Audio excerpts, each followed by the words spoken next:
Shalom Papa, Mama, dan adik-adik. Sebelum kita memulai ibadah, perhatikan panduan berikut ini ya. Mohon bimbingan Papa dan Mama selama adik-adik mengikuti ibadah secara online. Adik-adik perlu tahu bahwa Tuhan Yesus dapat hadir dimanapun termasuk di rumah. Adik-adik siap dengan baju yang rapi dan sopan seperti mengikuti ibadah. Adik-adik dapat mengikuti instruksi dari kakak-kakak sekolah minggu dengan antusias. Adik-adik bebas berekspresi dalam memuji dan menyembah Tuhan. Selama mengikuti ibadah, adik-adik fokus dan tidak melakukan kegiatan lain. Siapkan hati dan sikap yang terbaik untuk Tuhan Yesus. Selamat beribadah, Tuhan Yesus memberkati.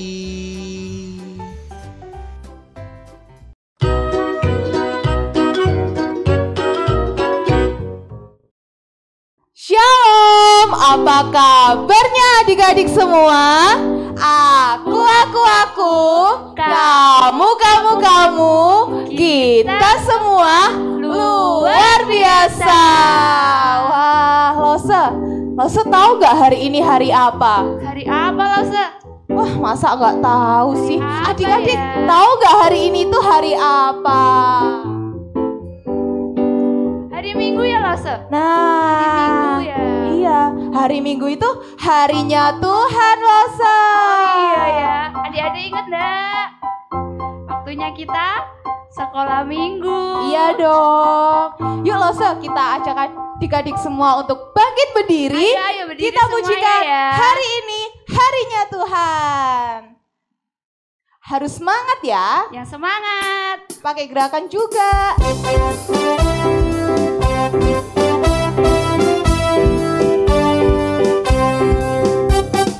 Hari ini harinya Tuhan, harinya Tuhan.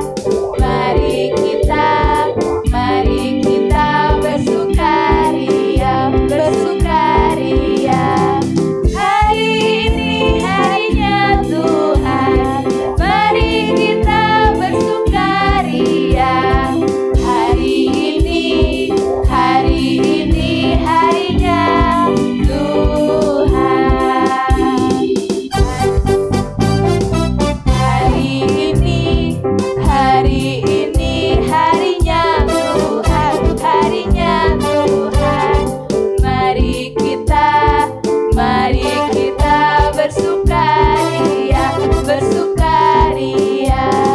Hari ini harinya Tuhan, mari kita bersukaria. Hari ini harinya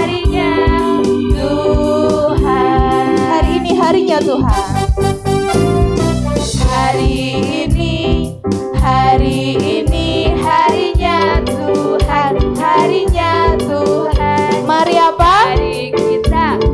Mari kita mana senyumnya? Bersukaria. Hari ini harinya Tuhan, mari kita bersukaria. Hari ini harinya Tuhan. Hari ini harinya Tuhan. Hari ini harinya Tuhan.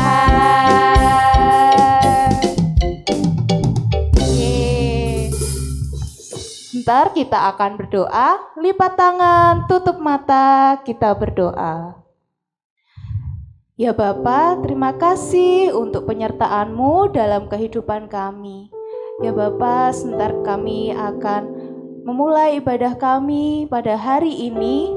Berkati kami Tuhan dalam mengikuti ibadah ini.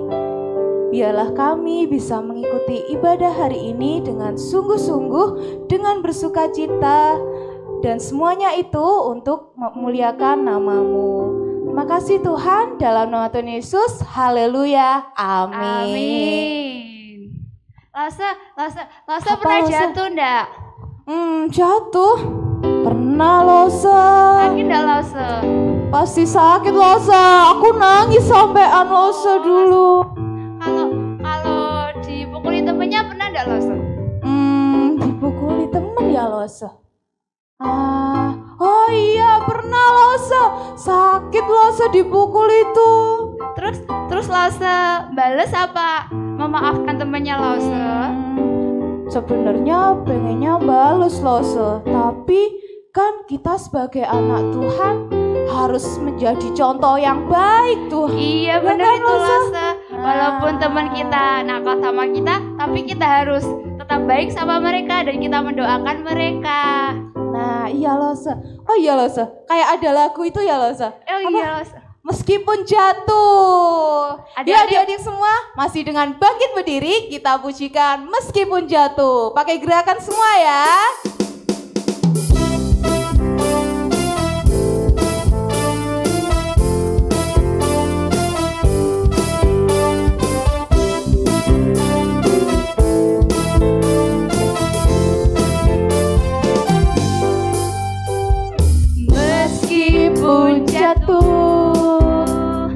Meskipun jatuh, dipukuli orang, dijauhi orang, Yesus tetap nomor satu. Kayu salib banggaku, manapun aku pergi, Yesuslah hidupku. Meskipun jatuh.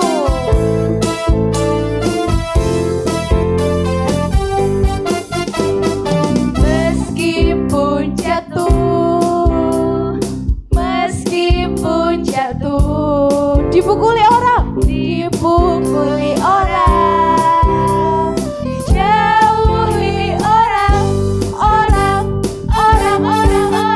Yesus tetap nomor satu.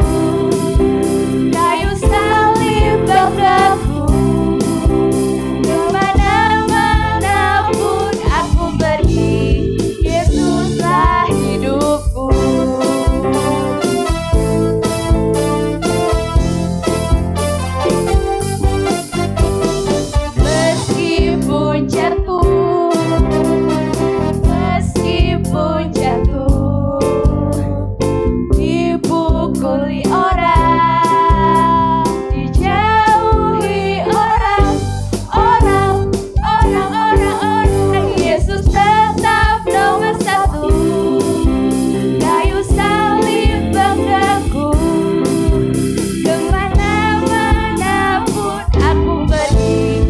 Yesuslah hidupku. Tetap nomor satu. Kita salib banggaku. Kemana-manapun aku pergi, Yesuslah hidupku. Kemana-manapun aku pergi, Yesuslah hidupku. Aku pergi, Yesuslah hidupku.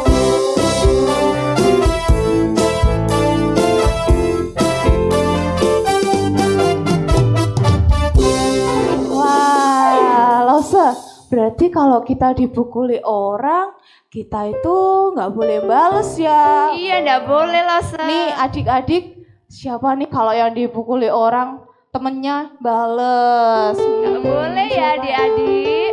Nggak boleh ya, karena kita harus dipimpin oleh Roh Kudus juga Losa. Iya Losa. Kalau Roh Kudus itu ada di hidup kita ya Losa, kita pasti bersuka cita, kita pasti menari-nari Iya Losa. Losa, benar itu Losa. Iya, kayak lagunya Losa.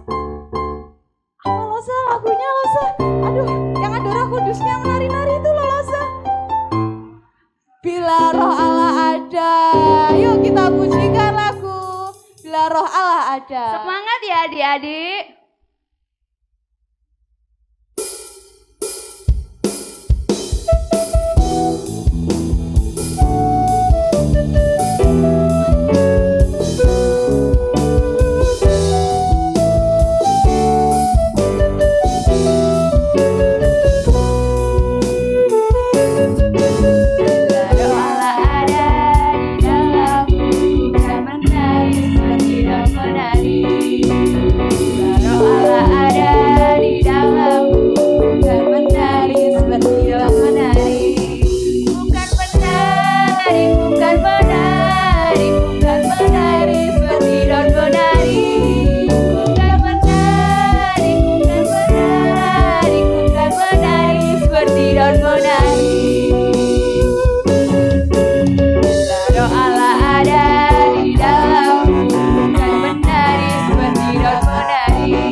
Lose, kita sudah menari bagi Tuhan. Sekarang waktunya apa, Lose?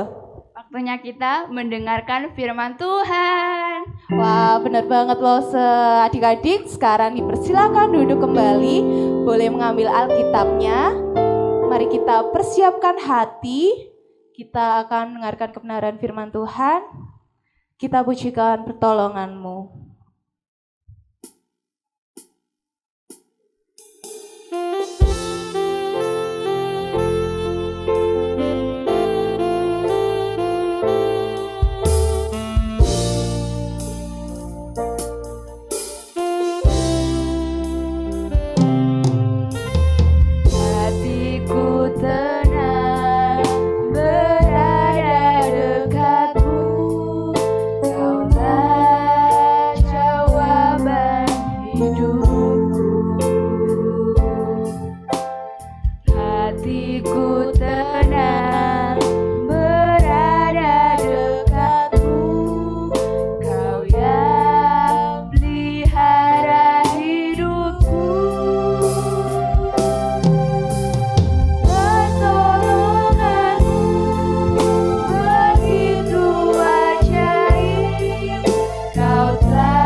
Shalom adik-adik, apa kabar kita semua?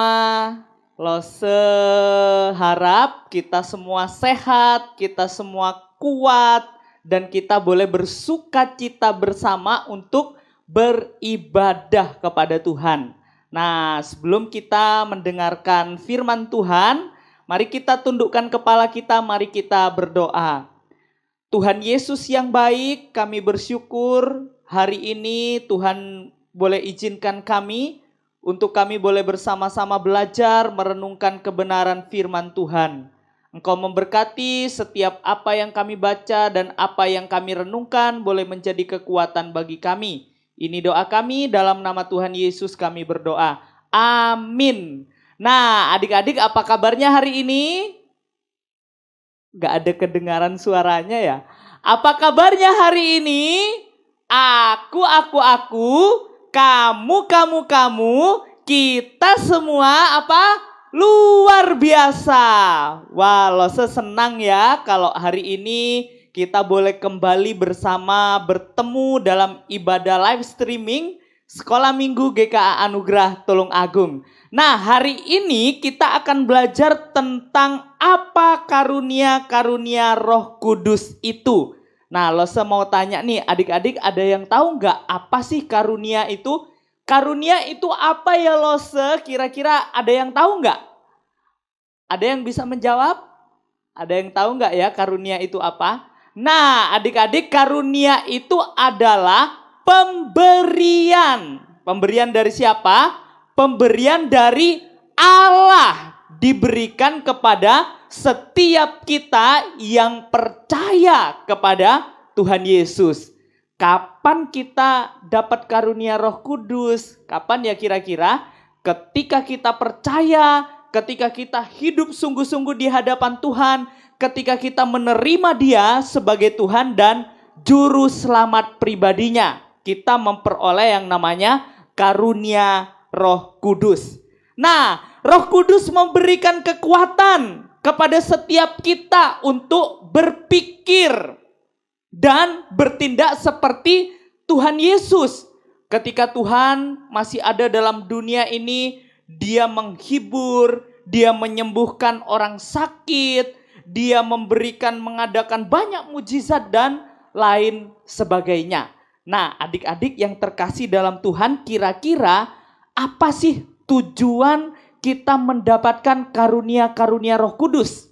Ada yang tahu nggak? Tujuannya apa sih kok kita dapat karunia Roh Kudus? Ayo, ada yang tahu nggak?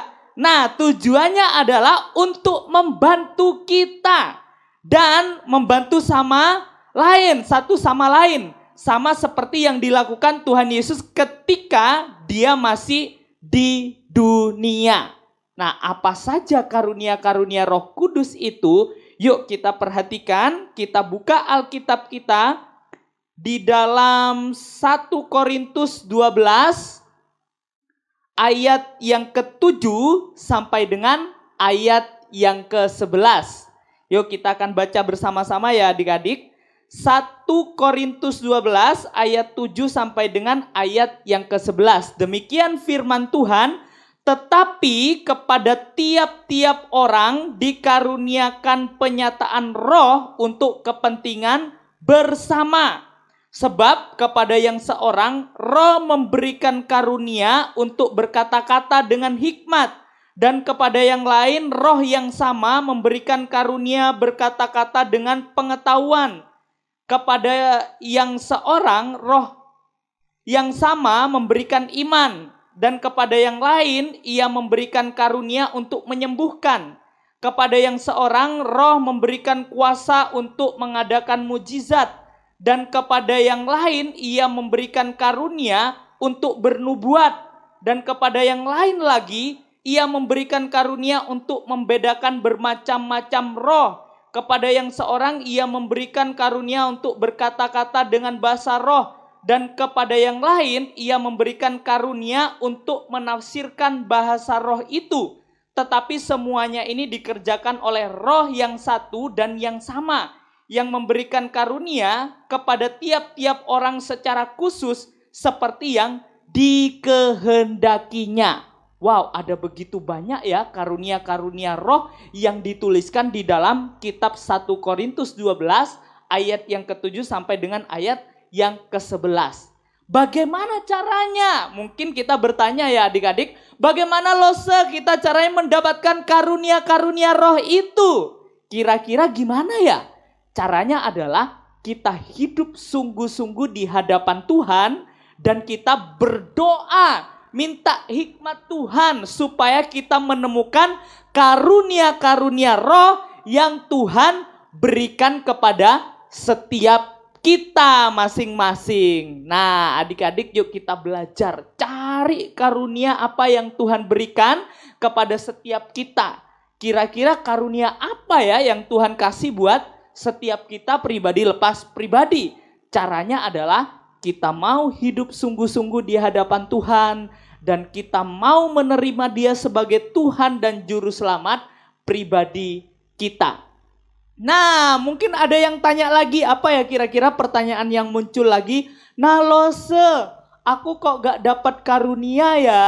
Nah, ada gak yang gak dapat karunia? Mungkin kita berpikir aku udah berdoa Lose, aku udah hidup sungguh-sungguh tapi belum mendapatkan karunia. Berdoalah kepada Tuhan dan mintalah hikmat yang dari Tuhan supaya adik-adik semuanya mendapatkan karunia yang Tuhan percayakan kepada adik-adik. Nah, perlu diingat bahwa ketika kita dapat karunia bukan untuk kesombongan, bukan untuk kepentingan diri sendiri, tetapi untuk kepentingan bersama. Jelas ya adik-adik? Nah, ingat baik-baik, semua karunia yang kita peroleh kita tidak bisa memilih karunia apa yang kita mau. Tetapi Tuhan memberikan karunia kepada setiap kita sesuai dengan kehendaknya. Jelas ya dalam 1 Korintus 12 ayat yang ke-11 di situ dituliskan demikian. 1 Korintus 12 ayat yang ke-11. Tetapi semuanya ini dikerjakan oleh Roh yang satu dan yang sama, yang memberikan karunia kepada tiap-tiap orang secara khusus seperti yang dikehendakinya. Nah, adik-adik ingat, Tuhan yang menghendaki karunia itu diberikan kepada setiap kita, bukan karena maunya kita sendiri mau pilih ini dan itu, enggak ya, tetapi Tuhan sudah memberikannya buat setiap kita. Kira-kira apa tujuan Tuhan untuk memberikan karunia kepada kita? Apa alasannya kok Tuhan kasih karunia itu buat kita? Yuk kita buka bersama-sama di dalam kitab Roma pasal yang ke-5 ayat yang ke-5. Demikian firman Tuhan, dan pengharapan tidak mengecewakan karena kasih Allah telah dicurahkan di dalam hati kita oleh Roh Kudus yang telah dikaruniakan kepada kita. Mengapa Tuhan memberikan karunia roh kepada kita? Karena Allah mengasihi adik-adik sekalian. Karena Allah mengasihi setiap kita, maka kita diperlengkapi dengan karunia-karunia roh. Supaya kita bisa mengajar, supaya kita bisa menghibur, supaya kita bisa memberikan kesembuhan yang dari Tuhan. Kita bisa berdoa dan lain sebagainya. Nah, adik-adik, mari kita belajar untuk hidup sungguh-sungguh di hadapan Tuhan dan temukan apa karunia yang Tuhan kasih untuk adik-adik sekalian. Supaya kita apa? Diperlengkapi. Ketika kita melayani, ketika kita mengabarkan tentang kasih Tuhan, kita diperlengkapi dengan karunia yang Tuhan kasih. Ketika ada teman-teman yang sedih, ketika kita dikasih karunia menghibur, kita bisa menghibur teman-teman kita yang sedih, menghibur teman-teman kita yang sakit, dan lain sebagainya. Oleh sebab itu adik-adik, mari kita belajar untuk hidup sungguh-sungguh di hadapan Tuhan. Dan temukan karunia apa yang Tuhan berikan kepada adik-adik sekalian. Nah, biarlah firman Tuhan pada hari ini boleh mengajar kita untuk kita hidup sungguh-sungguh di hadapan Tuhan dan kita menggunakan karunia yang Tuhan berikan sesuai dengan apa yang Tuhan mau. Bukan dengan kesombongan, bukan karena dengan kehebatan kita, tetapi karena kasih Tuhan yang besar yang telah Tuhan nyatakan bagi setiap kita pribadi lepas pribadi. Mari kita tundukkan kepala kita, mari kita berdoa. Tuhan Yesus, terima kasih untuk waktu yang singkat yang Tuhan berikan bagi kami. Kami bersyukur karena kasih-Mu yang besar, Engkau memberikan karunia-karunia roh dalam setiap kehidupan kami. Tuntun kami untuk menemukan karunia itu, dan tuntun kami untuk menggunakan sesuai dengan rencana dan kehendak Tuhan. Terima kasih Tuhan Yesus, ini doa kami. Dalam nama Tuhan Yesus kami sudah berdoa dan mengucap syukur. Amin. Shalom adik-adik. Wah, terima kasih untuk kalian semua sudah setia tetap beribadah online hari ini. Jangan lupa ya, minggu depan tetap ibadah secara online pukul 10.30. Untuk adik-adik yang mau sharing atau didoakan, bisa menghubungi Lause Sekolah Minggu ya. Jangan lupa tetap setia berdoa dan beribadah meskipun online. Dan juga tetap jaga kesehatan ya. Tuhan Yesus memberkati. Soli Deo Gloria.